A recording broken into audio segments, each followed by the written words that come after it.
Well, welcome to the Unbroken Arrows podcast.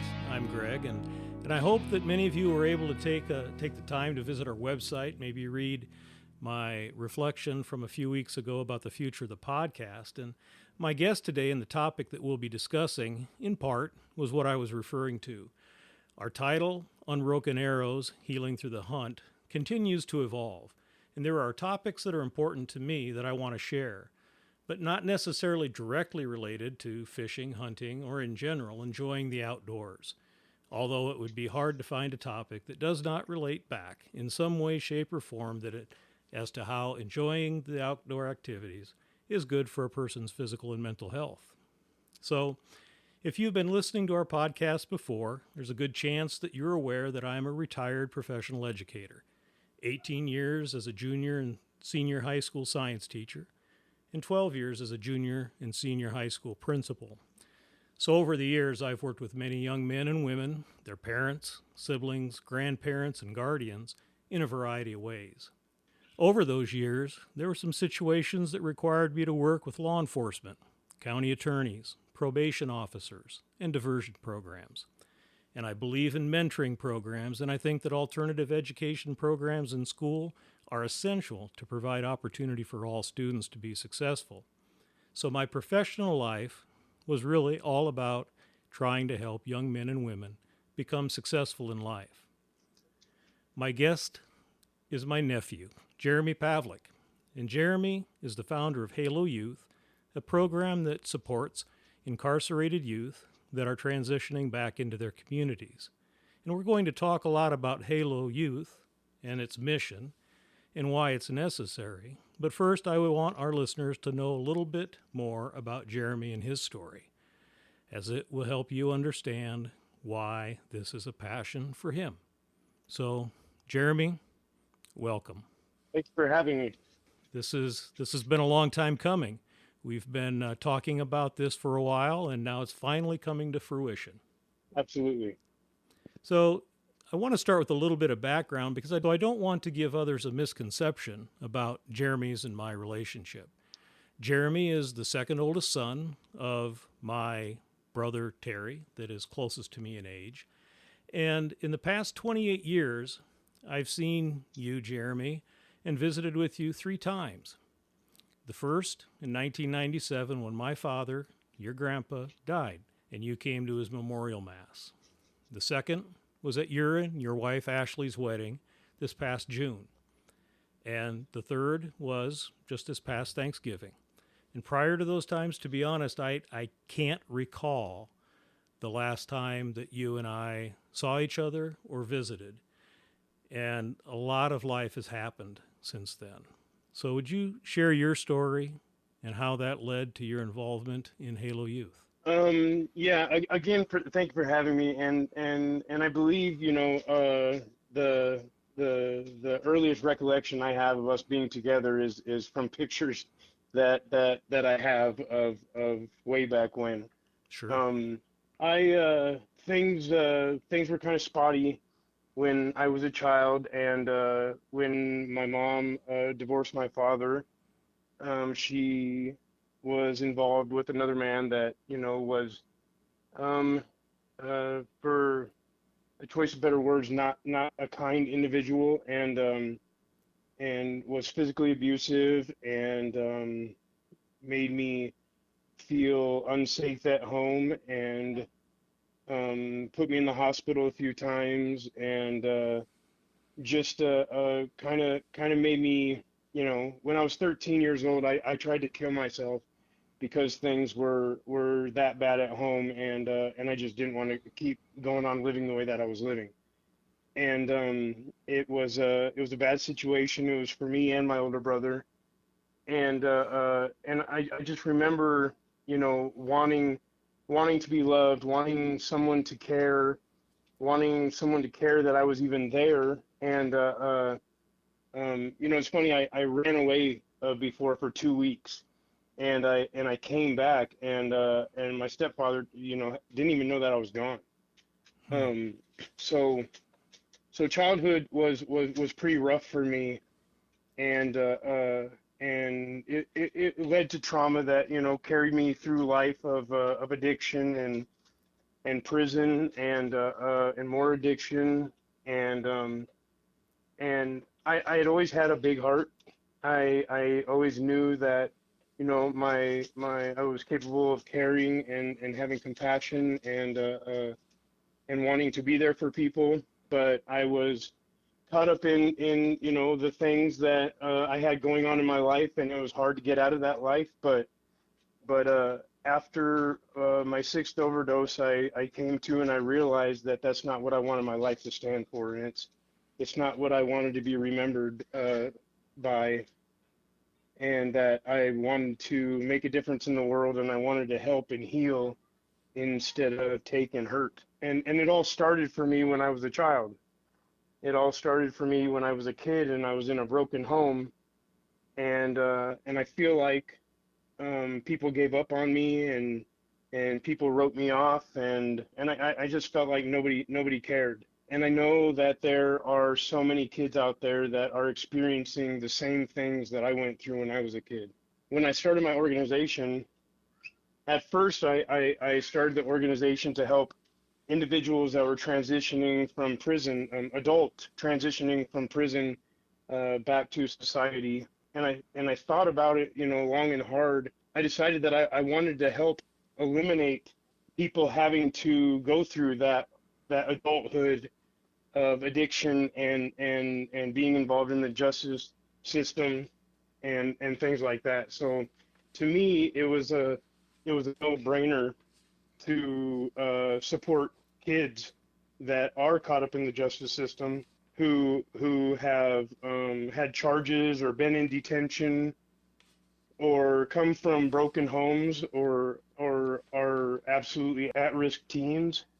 So I figured that if I could get in there when they were young enough, and share my experiences and what I had to go through throughout my childhood and my adult life, that I could help a child from having to experience any or all of what I had to go through. And Jeremy, I misspoke a little bit earlier, and I said that you were the founder, but both you and Ashley, your wife Ashley, are co-founders of Halo Youth, correct?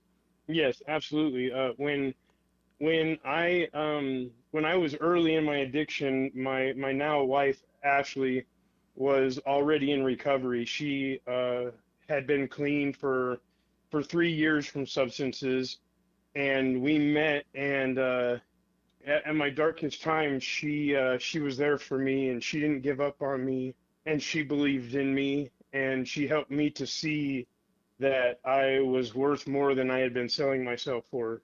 And if it wasn't for Ashley, then I honestly don't know where I would be today. She's absolutely my North Star, and the rock of our family that we have. We have a beautiful family with three amazing boys. And so she founded this organization with me because she knows of my past, and she knows of my childhood, and what I went through. and she wants to be supportive in the lives of the youth to help make a difference in their lives and help them feel important and help them feel like somebody cares and that somebody hasn't given up on them and help show them that they can be absolutely anything that they want to be. That it takes hard work and they have to put in that work, but that they can absolutely be whatever they want to be, regardless of their past. And the reinforcement side of that is so very, very important. Again, coming from a background in education, you don't as a teacher, you don't try to teach things once and then move on. The important things need to be reinforced and they need to be repeated. And I think that that's one of those things that a successful program, is going to do. So, Jeremy, tell me, what is Halo Youth? What's its mission? And you live in Colorado, and we'll talk a little bit more about that later. But why is a program like Halo Youth needed?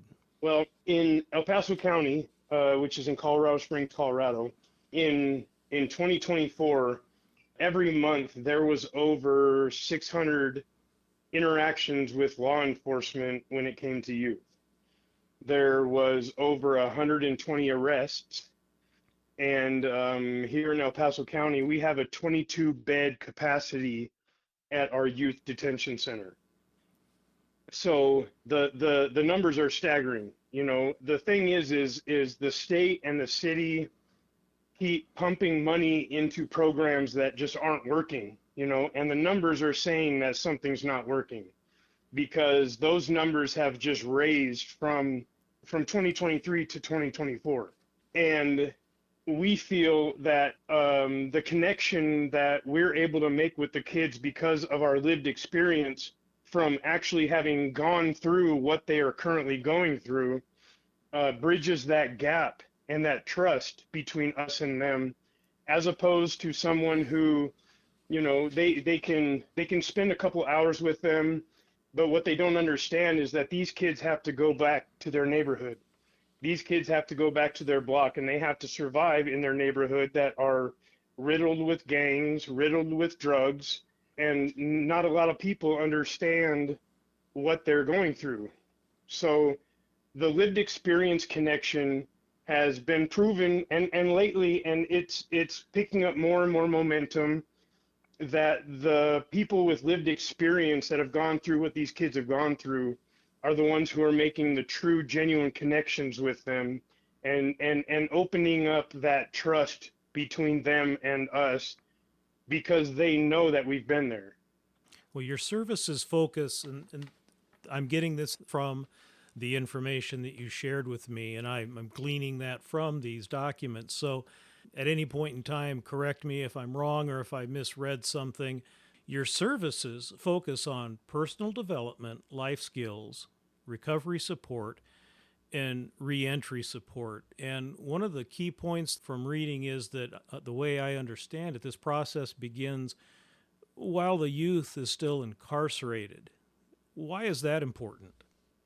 Well, because it's important because somebody's going in there and actually taking the time and caring enough to go in and see them at their darkest time. When they're in detention, it's miserable. They're locked up. They don't have many privileges. They barely get to use the phone.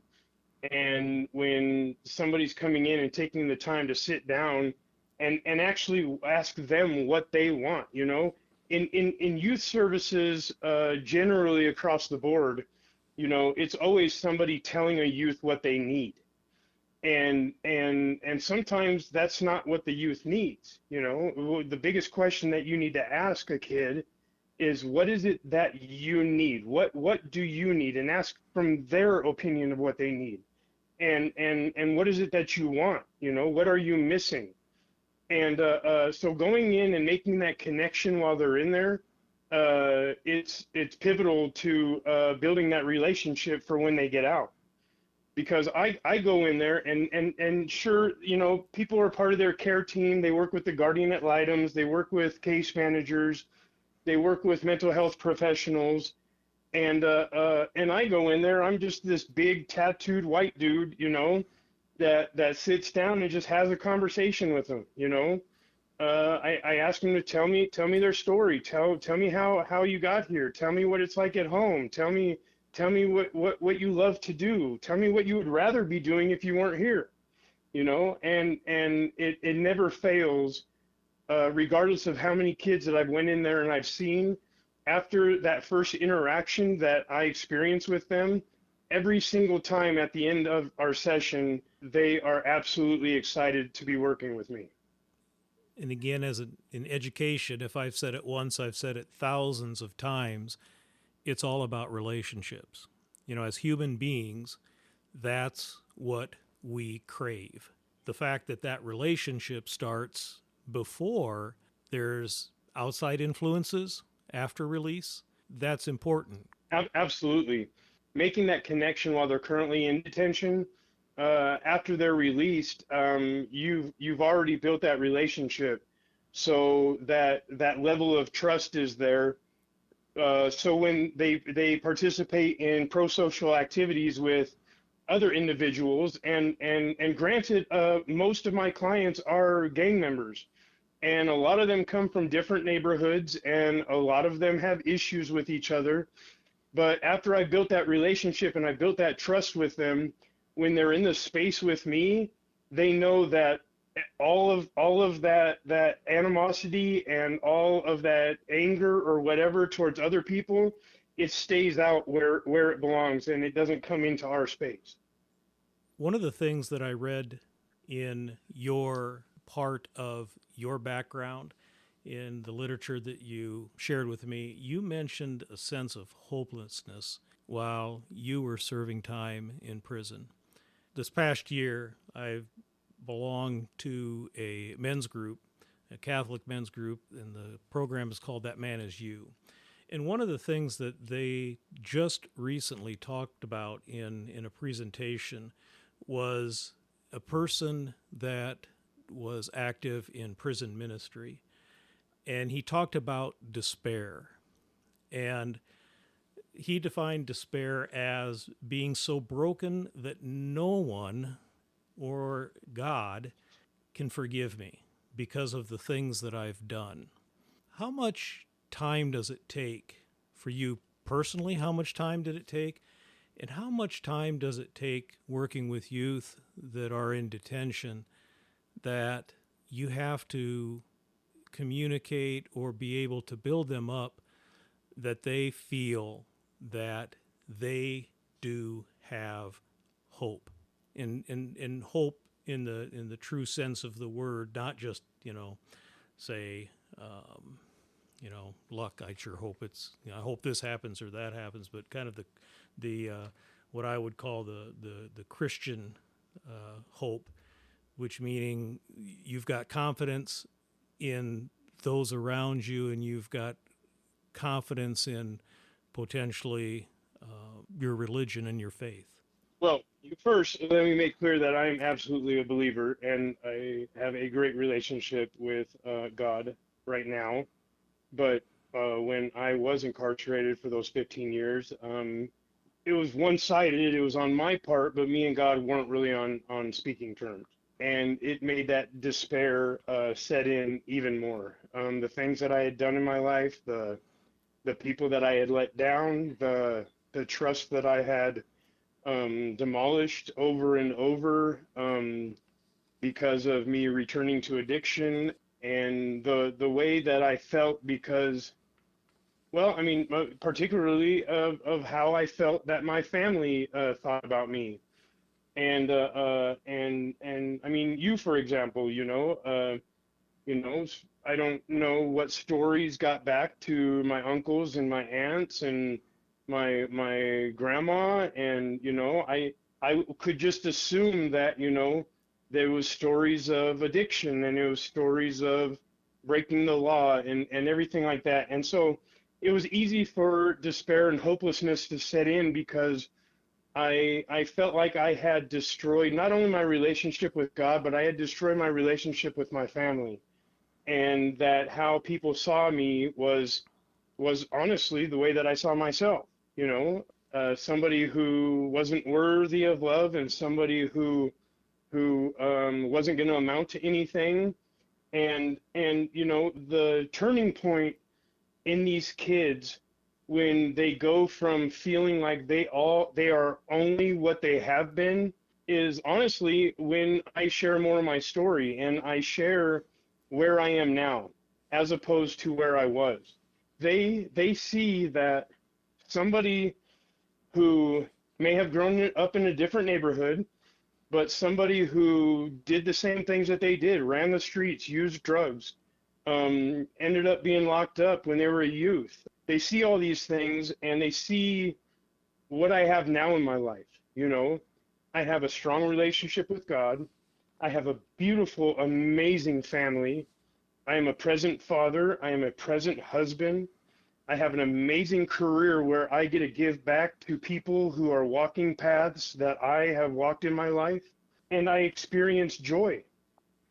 You know, most of my life, the joy and happiness was just a word that I heard people use to represent, you know, the way that they felt about something. And that's all it ever was. And I'm able to express to these kids that today in my life now, I get to experience true joy. I get to experience true happiness, that I've never been happier than I am today in my life.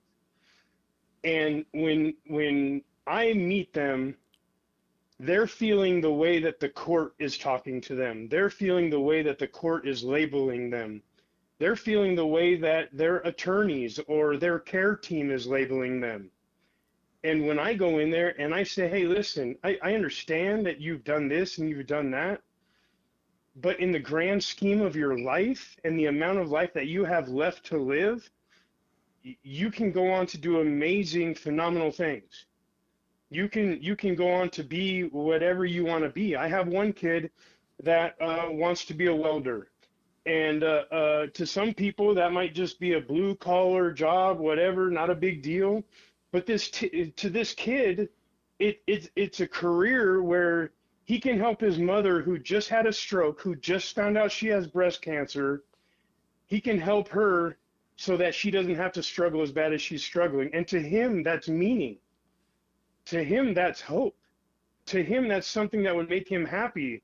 So we are doing everything in our power to get him into vocational welding classes so that he can fulfill that for himself. You know, a purpose and hope looks different to everybody. And we get in there and we get these kids to express what it is that is going to give them that happiness, what they feel like will give them that hope. And then we knock down doors to accomplish whatever we can to help them achieve that. And that's something that you articulate very well in the materials you shared with me. I'm going to read a couple of different parts here, Jeremy, and I promise there will be a question afterwards, but just bear with me for right now. You say that many of the youth we serve have faced unimaginable challenges, and you just addressed that. Poverty, addiction, family instability, incarceration. They often feel abandoned by society, labeled by their past mistakes, and left without hope. And your mission for Halo Youth is to change that narrative.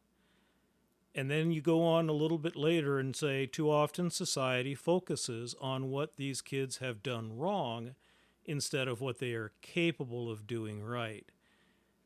And you say that at Halo Youth, you reject that mindset.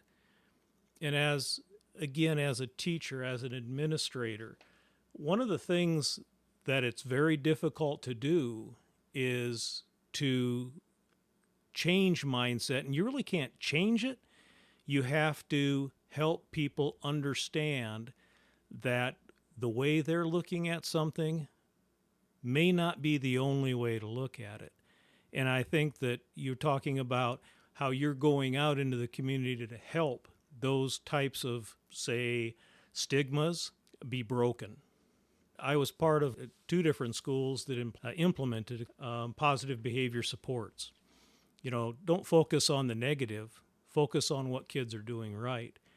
And you know, that was a very difficult mindset for some teachers to accomplish. So we're talking about someone that wants to be able to pick up a trade like welding. Work gives people purpose. And if someone has a purpose, that's a positive thing in life. So, what types of things do you and your staff at Halo Youth, how do you help other people recognize that maybe their mindset is one that could be, softened or adjusted? The best thing I do is I don't shut my mouth. Like I am constantly talking about these kids and talking about the potential that I see in them and how smart they are. And a lot of these kids have been written off by family, written off by teachers, given up on, slipped through the cracks. Focus more on the kids that are excelling in class rather than the ones that are falling behind. And as one of the kids that was falling behind in class and got passed up so that the teacher could focus on the ones that were excelling, I know, like, some kids need a little bit extra, and it's because of what they've gone through in their young lives. Some of the kids, what I went through in my young life, I never, ever should have had to go through. Mm-hmm. I never should have. It wasn't my fault. It happened out of the actions of other people, but it happens, for whatever reason that it is. And I praise these kids, everybody that I talk to about my organization, everybody that I try to enlist to be a partner, or I try to get involved with our mission. I try to rewrite the story. You see a kid that, okay, maybe stole a car and ended up getting locked up for it and is running with the wrong crowd. After I talk to the kid, I see a kid with the one I'm talking about in particular. I see a kid that wants to learn a trade, that wants to take care of his family, that wants to get his family out of poverty, and those are very good attributes for a child, and the kids that I work with are, anywhere between 13 and 17, and they just want purpose. They want to mean something. They want somebody to take them serious. And when you write them off because of their past experiences that they have absolutely brought upon themselves, but if you write them off because of those choices that they made, then you shut yourself off to recognizing the potential that they have. Take me, for instance. I had a very troubled childhood. I went through life clinging to the wrong things, running with the wrong crowds, clinging to addiction, spending all those years in prison, getting out, running to addiction again. And look what I'm doing with my life today, and it's sad, but it's true that the majority of my family, I promise you, if they answered honestly, they would say, I never thought it was possible. Mm-hmm. Never thought it was possible. And they could be going off of just how I acted as a kid. I think people's views, and you said, I think what you said was that that people's minds can't really be changed. No, I think it's a slow process. There are some people that don't take the time, and that's the thing that I think that I want people to hear is that when when confronted with a different mindset, I think people have a tendency to dig their heels in. And I found that with teachers. And teachers are people that are supposed to want to help all students succeed. And then the conversations that I have with those, teachers are, what are you going to do to punish this kid who's not in my class 3 days out of the week? It's like, have you ever asked them why they're not in your class 3 times a week? It's a simple question, Yeah. and you might find something out. And I think there are people that won't change their minds in some of those situations.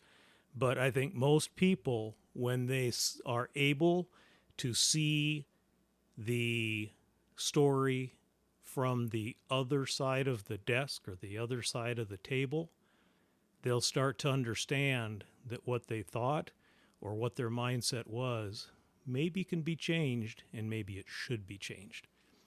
So I hope I Yeah, didn't give you that wrong impression that I don't think people's minds. There are stubborn people in life, and I'm sure you've met them, and absolutely, and absolutely. people would tell me that I'm one of them. But the absolute truth in my mind is that if you don't take the time to see the other side of the story, your mindset will never change. Yes, I do agree. And by practice, I believe that there are people that live in a world that's black or white. And Correct. Hmm. in the work that I do, I have to remain in the gray area because if I'm living in a world that's black or a world that's white, then there's no room for me to change. There's no room for me to grow. And when I remain in that gray area, then it leaves me open to new perspectives and new ideas. And I've had beliefs that I've had most of my life that I felt like I was so solid on and I believed in wholeheartedly until I heard a different perspective that made me have no choice but to adjust the way that I thought about that particular thing. So I think that there are a lot of people that live in a world that's black or white, but I do believe that more people should remain in the gray area so that they can continue to learn and they can continue to grow, and that the perspective on different things and different individuals will be allowed to change. Very well said. Very well said. Now, when in your a growing organization, and we'll talk a little bit later about the fact that it's a nonprofit, and one of the things that all nonprofits need are a variety of supports. But as you grow and as you are looking to bring on new staff, and I think of this as so very, very important because as I was just talking about mindset and teachers and adults in general, and people that own businesses or people in the HR department, whatever the case is, as you hire staff, what are you going to require for them? What type of a staff member are you looking for, and how do you know if somebody that you're looking at is going to be a right fit for your program?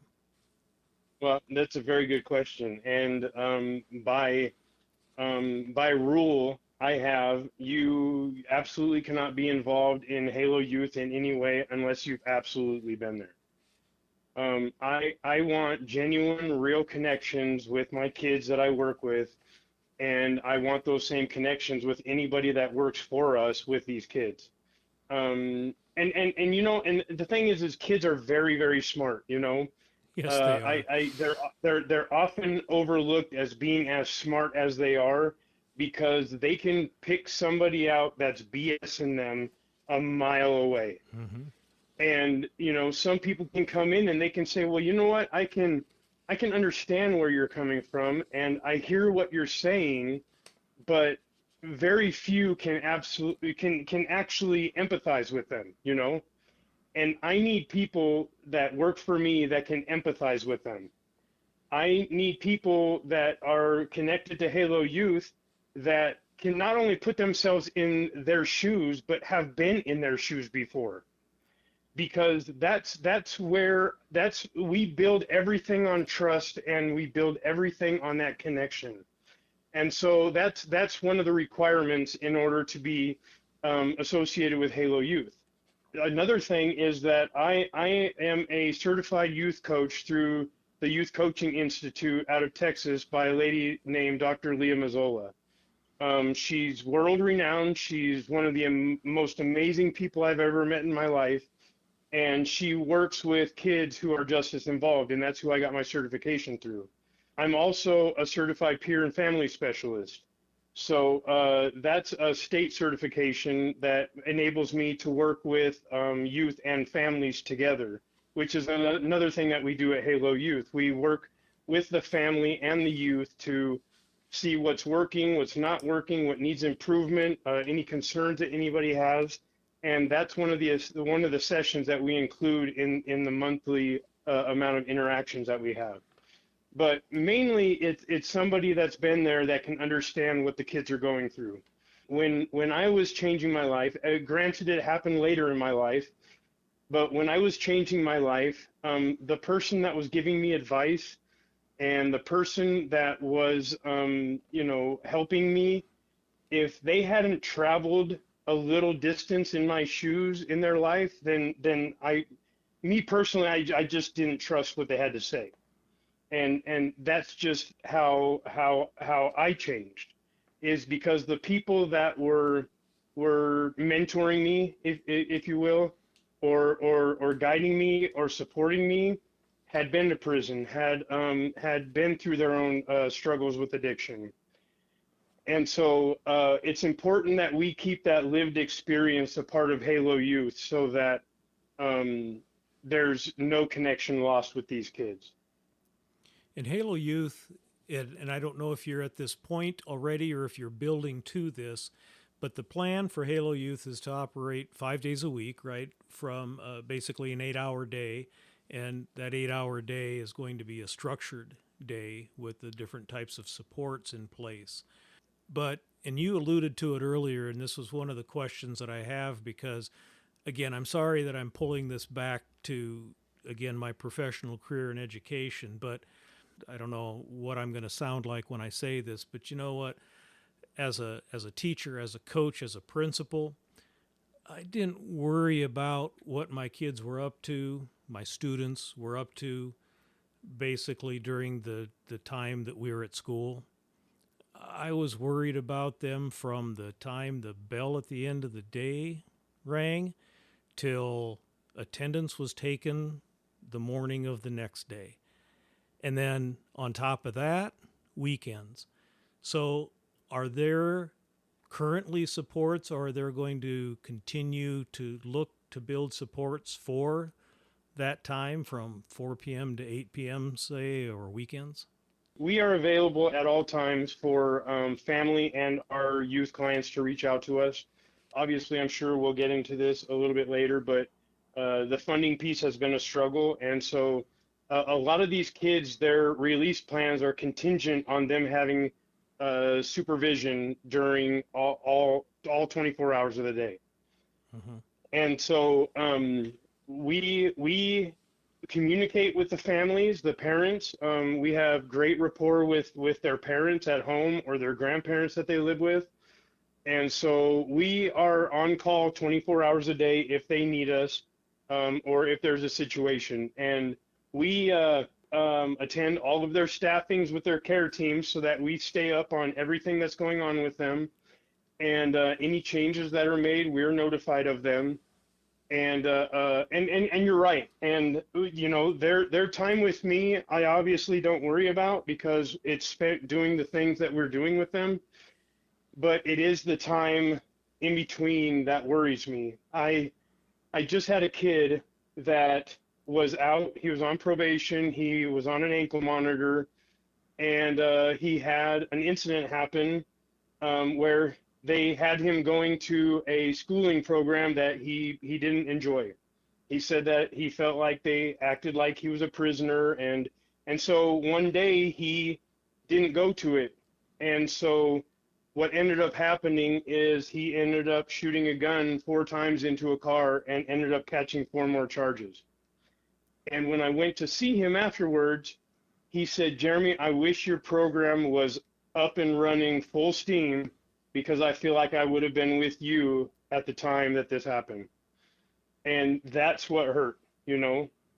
And in my profession, I have to let go of the outcomes, but when it comes to kids, like, it's really, really hard to let go of the outcomes, because I feel like if our program would have been, you know, up and full-time running, I feel like he would have been with me, and I feel like that wouldn't have happened, and that could have been avoided. So I make myself available whenever they need me, regardless of what time of day or night it is, and that's just how it is. And they all understand that, and sometimes they reach out after hours. Most times they don't, but they know that I am available if they need me. I mentioned earlier that It is a nonprofit foundation, and those monies that are required or needed to uh, keep a program like this running, as you said, full time. What are we talking about in terms of total dollars? I don't know as far as total dollars. I do know that we are set to soon start working with Medicaid, but we need to be in a location in order to start scheduling the regular sessions and the regular group sessions and activities and stuff like that. Up until now, all of my service have been 100% volunteer, and we currently have 15 clients, and that keeps growing. So all of the individual sessions that I have with them, and all of the group sessions I have with them, and all of the pro-social activities that I take them on, come out of my pocket. I'm a full-time program director at a recovery center here in Colorado Springs, and I have enough clients to do this full time and devote all of my time to working with the youth. But right now, there's obviously everybody knows about the funding freezes for the grants, Mm-hmm. and when we were set to put in grant proposals is when they eliminated all of the grant opportunities that the federal government was offering. If somebody's listening and they themselves or they know of somebody that would be interested in supporting a nonprofit with the mission that we've been talking about today, how can they get a hold of you? They can get a hold of me at jpavlik at haloreentry.com. That's jpavlik at haloreentry.com, or call me at 719-644-4387. We're always looking for people to get involved and to partner with us and to believe in the mission that we're trying to set forth. We honestly believe that we're doing God's work. So I don't tend to stress too much on it, and I try to be as patient as I can because I have faith that we are doing God's work and that we are putting good into this world and that everything will come together in the time that it's meant to come together. But we always look for people that want to work with us. Well, you're in Colorado right now.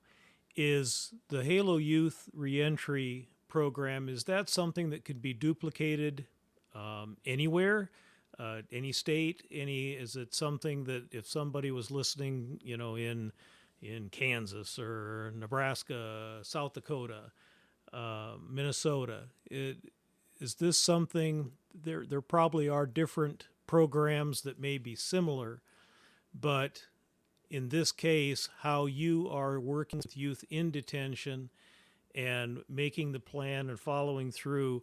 One of the things, one of the things that you and I talked about, I think it was when we were, around the table after Thanksgiving, is you told me, and something I never really thought about before, you told me that one of the reasons why adults and youth have a high repeat offense percentage is because all of those services, all of those supports that they need aren't necessarily all in one place.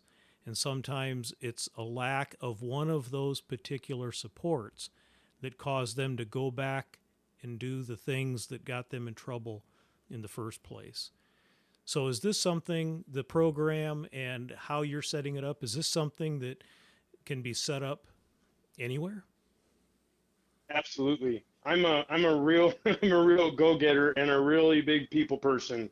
And I love making connections and I love talking to people and I love building partnerships. And here in El Paso County, I went full force to make all the connections so that the program that we have, when an individual gets out of prison or a youth comes out of detention, they don't have to go to 5 or 6 different places to get all the things that they need. A lot of times, the transportation is a barrier. Having to go different places that close the door on you is a barrier. Here at Halo Youth, we work with them personally and walk with them as we check all the boxes on all the things that they need. If they need to get enrolled in online school or GED, Or if they play sports, but they're in online school, we find the high school that they can go and play sports for.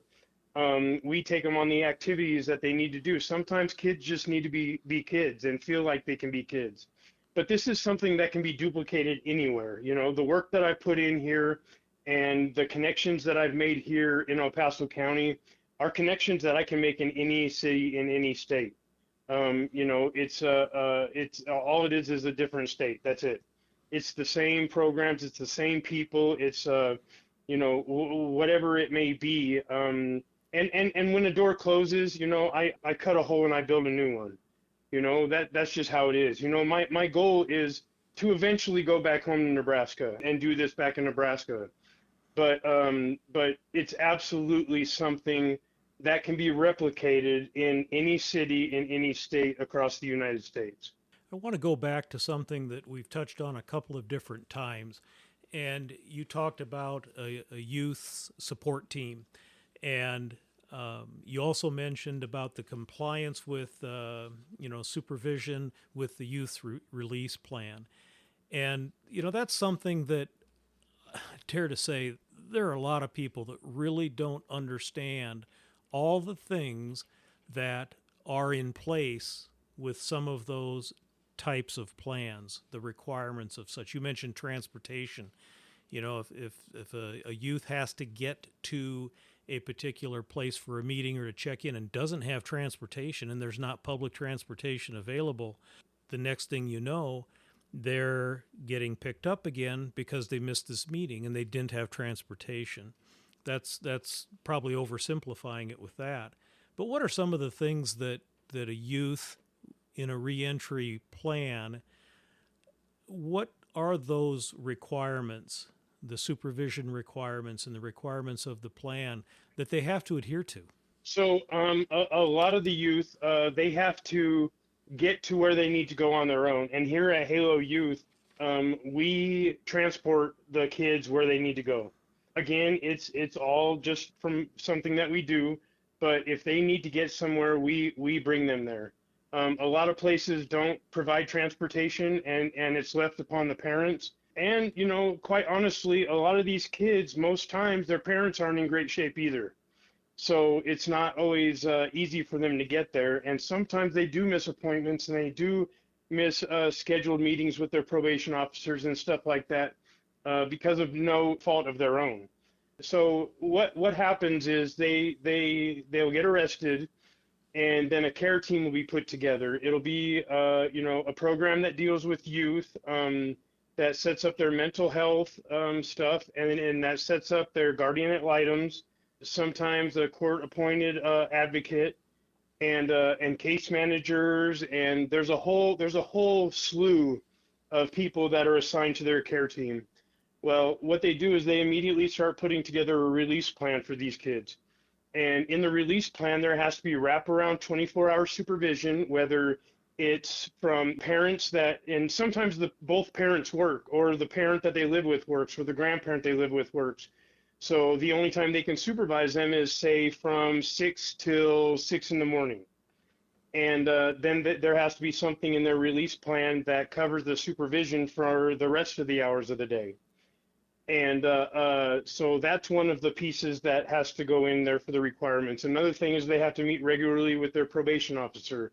Another thing is that they have to have an ankle monitor, and anytime they leave to go anywhere, they have to check in with the ankle monitor people, and then they have to make their appointments with their caseworkers and their guardian ad litems, and then on top of that, they are assigned to an online school, and many of them can't go back to public school because of their charges, and sometimes can't go to a certain part of town because of their charges. So there's quite a bit that's involved in these release plans and the requirements that are that they have to adhere to once they are released.